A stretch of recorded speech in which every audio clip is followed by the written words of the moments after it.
আসসালামু আলাইকুম, রোকেয়াস ব্লগে সবাইকে স্বাগত। তো এই যে আমরা হালুম সোনারি নিয়ে ছাদে চলে আসছি। অসম্ভব সুন্দর মেঘ করছে। আমরা এখন দুপুর 12:30 বাজে।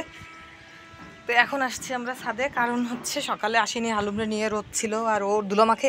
এখন এই যে গোসল করাবো নিয়ে, যাক একটু মাখুক, আর কি করব। ও বললে তো শুনতেছে না, বৃষ্টি বৃষ্টি দেখেই চলে আসলাম। বৃষ্টি আসলে সত্যি অসম্ভব ভালো লাগে, যার কারণে বৃষ্টি দেখার জন্য চলে আসলাম। ওই যে একটা প্লেন চলে যাচ্ছে, জানি না কতটুকু দেখা যাবে। এই পাশেই আমাদের এয়ারপোর্ট, এখান থেকে 2 কিলো মতো হয়তো বা ওইখানে ল্যান্ড করবে, যার কারণে।